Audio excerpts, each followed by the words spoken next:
Hey everyone, welcome back to POA for You. It's Leroy again, and today we are going to go through an exam paper, a school exam paper. Topic is on accounts payable, and this was sent to me by Kaimeng. Kaimeng, thank you very much. Now let's see what I've got here for you guys today. So we are starting with a situation where Benny buys goods from Delilah on credit. And on credit means you buy and you don't pay first and you pay after a certain number of days, right?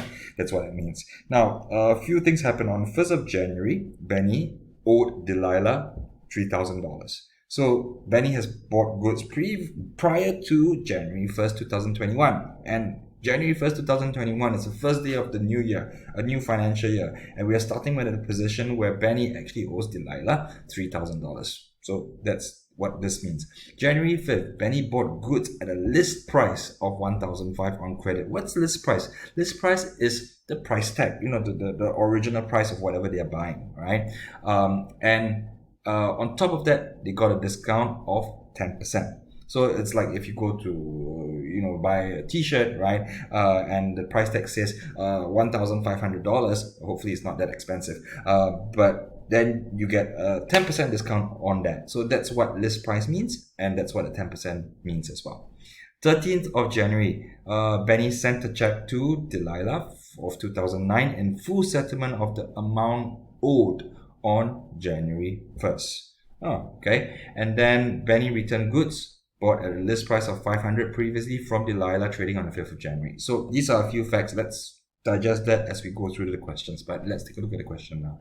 So, part A suggests two reasons why trade discounts was offered on the 5th of January. Now, trade discounts, like any discounts, it's offered for people to buy more, right? When you go to when you shop for something, if a t-shirt goes for $10 originally, and then they tell you I'm giving you a discount for 20%, would that entice you to buy more? It would. So the first answer would be to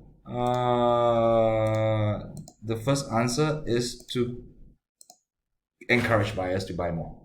Okay, and the second one is also because in a situation where you are a seller, you're competing against so many other buyers, so many other sellers. So Nike is competing against Adidas, and Nike, Apple is competing against Microsoft. So they would offer discounts and stuff to win share from the competition. All right, to win the consumers' hearts from each other. Right. So those are the two reasons. Now, let's look at part B. State the effect of transactions on 13th of January on Benny's profits for the period. So 13th of January, what did Benny do? Benny sent a check to Delilah in full settlement of the amount owed. So the simple answer to that is it will increase profits. Now, why? I have a list of double entries here to tell you why from a accounting standpoint, but let's put that aside, right? Let's look at it from this logic standpoint, right? Benny owed Delilah $3,000 on the 1st of January, right? And the question says that Benny sent a check to Delilah for $2,900 in full settlement. So while Benny owed $3,000, then Benny managed to settle that $3,000 in full by paying $2,009. So obviously Benny received a discount, right? And the discount is $100. And therefore, when you receive a discount is an income, or discount received is an income. And the more income you get, the higher your profits would be. Okay? And these are the double entries that is supporting that claim. You typically, when you pay an account payable, your double entry will be you debit accounts payable and credit cash at bank, and that has no impact on profitability because it's a movement of accounts between liability and asset. Your liability is reduced because you just paid your accounts payable, and your asset is reduced because you took the money from the bank and you paid your accounts payable, right? But now in this case, you didn't pay all the $3,000, you only paid $2,009, and you received $100 of discount, and this one goes to an income item that goes into the statement of financial performance. All right. Now, the last part of the question, prepare a ledger account of Delilah trading in Benny's books for the month of January. So Delilah, so this is Benny's books, right? This is the perspective of Benny. Benny is the person that owes Delilah, and Delilah therefore is an accounts payable for Benny. And on the 1st of January, what happens? So 1st of January, you simply have a balance brought down, and the balance is 3,000. I put a credit here because accounts payables is a credit in nature item. And what do I mean by credit in nature? That means if the balance increase, then you would credit that account. If the balance decreases, like here, after you pay Delilah a certain amount, when the balance decreases, you debit that account. And let me show you how it works on this ledger, right? So on the 5th of January, Benny bought goods at a list price of 1,500, but only paid 10%, 1,500 less 10% trade discount. So how much is that? Let's take a look.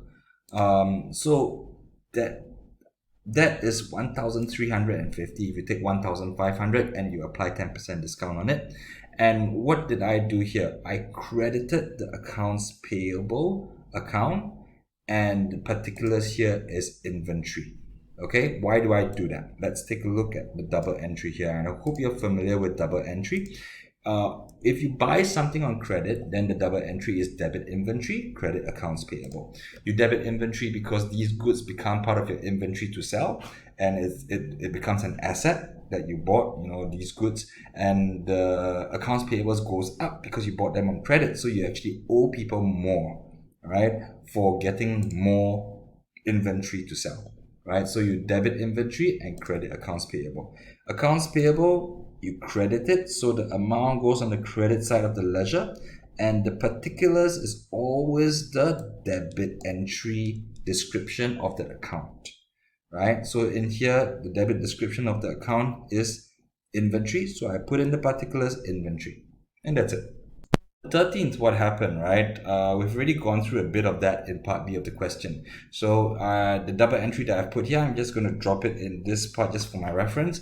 But I do know that on the debit side of the accounts payable account, it should reduce by it should be $3,000 to show that reduction. So I'm going to drop that here, but I split it into 2,009 and 100 because this is how the account is showing. And the other side of the double entry was cash at bank and discounts received. So I'm going to drop these two particulars here as well, while the debit column takes into account whatever that the accounts payable journal entry says, right? The accounts payable leg of the journal entry. And at the end of it, the balance is just a summation where 4,003 is this balance. I minus 2,009. I end up with 1,450, and then 1,450 I minus 1,100, and I end up with 1,350. Now on the 18th, Benny returned goods that they bought on a list price of 500 previously, or on the 5th of January. So let's see what the double entry that I put here. The double entry is because you return goods, so now you owe less. And when you owe less, you debit accounts payable because accounts payable is credit in nature. And when you want to reflect accounts payable going down, you debit it because accounts payable is credit in nature. So if it's going up, you credit. If it's going down, you debit. And in this case, it's going down because you return goods to the seller. And you return the goods, you took it from your warehouse and you return it to the seller, so your inventory also goes down. Inventory is debit in nature, it's an asset account, so when it goes down, you credit it. So these are the double entry. So in this case, I debit accounts payable, so in the debit side, I'm going to put the number, accounts payable here, the number here, and on the particulars, I'm going to put the other side of the double entry. In this case, it's inventory, so I'm going to put an inventory here. And then this number will be 1,350 minus 450, which should be 1,000, not 1, should be 900. And in the following month, I will have to bring down, I start February 1st with a balance brought down of 900, which is the ending balance of the previous month. And that's it. Voila. So I hope you enjoyed that session. If you have any questions, please feel free to let me know and let your friends know about this as well. Could help them, and this is a free resource for everybody. So take care for now. Bye bye.